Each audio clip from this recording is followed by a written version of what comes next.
আমরা জোটের মতো তো আছি, এখন আমাদের কত হলো 1 বাক্স আমরা দিব, যেখানে হবে 1 বাক্স হবে ইনশাআল্লাহ। রাখো। নির্বাচন নিয়ে আপনারা কতদূর আগাইছেন এবং আপনারা প্রত্যাশা কি থাকবে?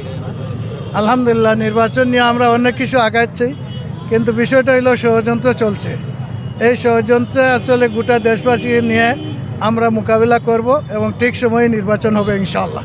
আরো একটি প্রশ্ন আসলে যে আপনারা ইসলামিক যে সম্ভাবনা 8 দলগুলো রয়েছে, সেই দল আপনার সবাইকে একসাথে জোটে যাওয়ার সম্ভাবনা রয়েছে কিনা বা কতটুকু নিশ্চিত আছে? আমরা জোটের মতো তো আছি, এখন আমাদের কত হলো 1 বাক্স আমরা দিব, যেখানে হবে 1 বাক্স হবে ইনশাআল্লাহ। অফিসিয়ালি ঘোষণা কখন আসতে পারে? ঘোষণা তো চলছে, 1 বাক্স যে দিব এটা ঘোষণা তো চলছে, আর ক্যান্ডিডেট এটা তো সময় সাপেক্ষ বিষয়, চলে আসবে ইনশাআল্লাহ।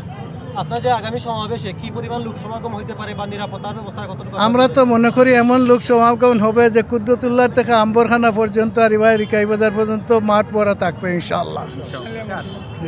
আলিয়া মাদ্রাসা মাঠ যেটা এটা ভরা থাকবে, ভর্তি থাকবে। আর নিরাপত্তার ব্যবস্থা কতটুকু? নিরাপত্তার বিষয়টা আসলে জনগণ আমাদের কর্মী, আর সবচেয়ে বড় নিরাপত্তা দেওয়ার আল্লাহ। প্রশাসন সাপোর্ট তো করতেছে এইটা শৃঙ্খলার জন্য, দেখছেন তো আপনারা আসেন, আশা করা যায় পূর্ণ সাপোর্ট আমরা পাবো ইনশাআল্লাহ।